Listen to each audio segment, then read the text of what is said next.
Assalamualaikum warahmatullahi wabarakatuh. Kami dari kelompok 4 paralel 1 akan menyampaikan tugas akhir dari mata kuliah pemuliaan tanaman yang berjudul Rancangan Program Pemuliaan Jagung untuk Ketahanan Terhadap Penyakit Hawar Daun. Jagung merupakan sumber bahan pangan penting pada beberapa negara, terutama di Indonesia. Bagi sebagian peternak di Indonesia, jagung merupakan sumber bahan pakan untuk ternak. Salah satu penyakit pada jagung yang harus diperhatikan adalah hawar daun jagung. Penyakit ini dapat menyebabkan kerugian hingga 50% pada fase vegetatif. Hawar daun disebabkan oleh Helminthosporium tursicum. Gejala awal pada hawar daun berupa bercak kecil berbentuk oval. Semakin lama bercak akan berkembang mulai dari daun terbawah kemudian berkembang menuju daun atas. Akibatnya tanaman jagung cepat mati atau mengering. Cendawan tidak dapat menginfeksi tongkol maupun klobot jagung, namun cendawan dapat bertahan hidup pada sisa-sisa tanaman di lahan. Seiring dengan berkembangnya ilmu pemulihaan tanaman, terciptalah berbagai varietas jagung yang tahan terhadap hama dan penyakit. Maka dari itu, mari kita simak rancangan program pemulihaan tanaman untuk menghasilkan varietas jagung yang tahan terhadap hawar. Oke, untuk selanjutnya akan dibahas tentang metode pada rancangan program pemulihaan jagung untuk ketahanan penyakit hawar daun. Metode yang digunakan merupakan metode seleksi massa. Namun sebelumnya, seperti yang kita ketahui bahwa jagung memiliki bunga yang tidak sempurna, yaitu pada satu bunga hanya memiliki satu alat reproduksi. Jadi pada satu bunga hanya memiliki alat jantan atau betina, dan jagung merupakan bunga yang tidak lengkap karena tidak memiliki mahkota pada tanaman jagung. Penyerbukan pada tanaman jagung merupakan penyerbukan silang, yang biasanya penyerbukan silangnya itu penyerbukan silang alami atau yang biasa disebut dengan anemopili. Metode seleksi massa merupakan seleksi didasarkan atas penampilan, karakter, atau fenotip, yaitu dengan memilih tanaman yang berpenampilan baik dan menghilangkan tanaman kurang baik dari populasi hasil random mating. Seleksi massa sebaiknya dilakukan pada populasi tanaman jagung yang besar.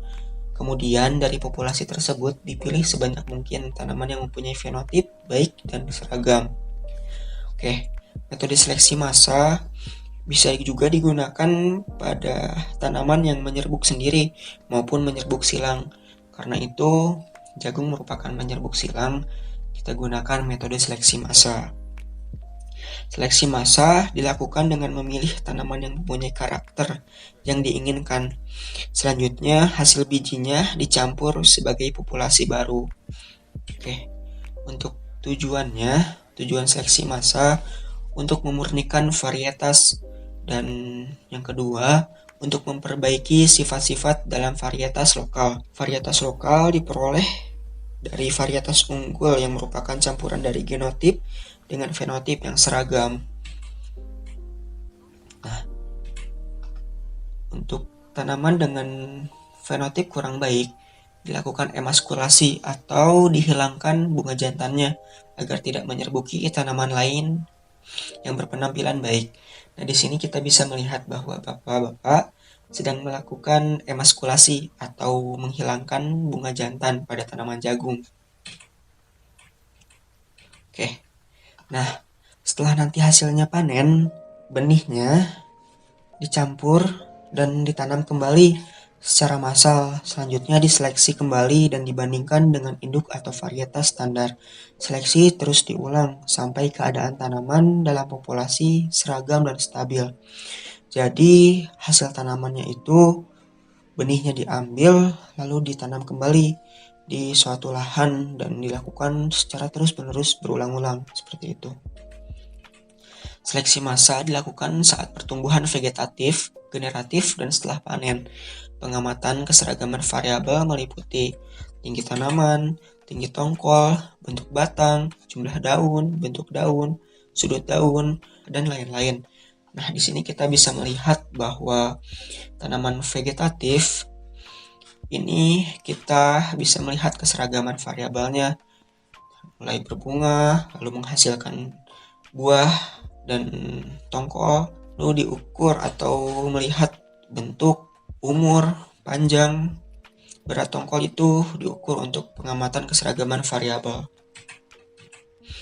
Oke, untuk selanjutnya seleksi massa seperti yang kita ketahui bahwa dilakukan secara berulang-ulang, yaitu dilakukan secara 5-6 siklus pada areal terisolasi dari tanaman jagung lainnya. Galur hasil seleksi massa dilakukan pengujian multilokasi dan dibandingkan dengan induk atau varietas standar. Bila penampilan karakter agronomi dalam populasi tanaman sudah seragam dan stabil, maka populasi tanaman tersebut dapat dilepas sebagai varietas bersari bebas. Nah, di sini kita bisa melihat bahwa prosedur seleksi massa. Nah, pada suatu lahan terdapat populasi campuran, berbagai macam campuran. Nah, dari populasi tersebut dipilih individu-individu terbaik berdasarkan seleksi. Nah, lalu bijinya dicampur, lalu nanti akhirnya bijinya diambil secara acak, lalu ditanam pada satu petak ini, Lalu setelah ini kita lakukan dengan 6 atau 5 siklus, didapatkan hasil biji yang seragam dengan sifat-sifat yang sesuai dengan kriteria seleksi yang ditentukan. Nah, setelah hasilnya dapat, lalu dengan perbanyakan biji, kita dapat menghasilkan varietas baru. Mungkin itu metode yang dapat saya sampaikan secara umum. Untuk selanjutnya akan dijelaskan langkah-langkahnya oleh Saudari Dia. Untuk rancangan kerja, mendapatkan varietas jagung bersari bebas tahan penyakit hawar daun oleh cendawan Helmithosporium tursicum, dilakukan rancangan kerja sebagai berikut. Sebelum Juni 2020, dilakukan analisis berbagai metode pemulihan untuk mendapatkan varietas jagung ini. Kemudian pada Juni 2020 sampai akhir 2022 dengan asumsi 1 tahun 3 siklus tanam, dilakukan penyusunan rencana kerja dan langkah prosedur untuk mendapatkan varietas jagung bersari bebas ini. Untuk langkah prosedur akan dijelaskan pada slide berikutnya. Nah, akhirnya pada awal 2023 akan didapatkan hasil pemulihan dan evaluasi berupa varietas jagung yang tahan terhadap penyakit hawar daun. Untuk langkah prosedur, dilakukan dengan prosedur seleksi massa, dengan tahapan pertama yaitu menanam populasi dasar sebanyak 8.000 tanaman, dengan kerapatan yang lebih rendah daripada biasanya. Ini bertujuan agar tanaman dapat berkembang dengan kemampuan yang penuh. Kemudian, pada petak pertanaman ini harus terisolasi 300 meter dari pertanaman jagung lain yang berbunga bersamaan, agar menghindari terkontaminasinya petak yang diinginkan. Kemudian, petak ini akan dibagi menjadi anak-anak petak, di mana masing-masing anak-anak petak ini memiliki 5 baris dengan 20 tanaman per barisnya. Setelah rambut nongkol kering, dipilih 6-7 tanaman dengan kriteria tongkolnya besar, tanaman tegap, dan tidak terserang hama penyakit. Kemudian akan diberi tanda pada tanaman terpilih dengan cat merah atau ikatan tali. Kemudian ketika waktu sudah masak, tanaman yang terpilih tersebut akan dipilih 5 tongkol terbaik dengan masing-masing sehingga dari masing-masing anak petak sehingga seluruhnya ada 400 tongkol. Dengan intensitas seleksinya 5%. Nah, untuk berikutnya, dari tongkol terbaik tersebut diambil 20 biji yang kemudian akan dicampur menjadi satu dan ditanam kembali pada petak terisolasi. Teknik di atas itu dilakukan berulang-ulang sampai 6 kali siklus sehingga akan mendapatkan varietas jagung yang tahan terhadap hawar daun.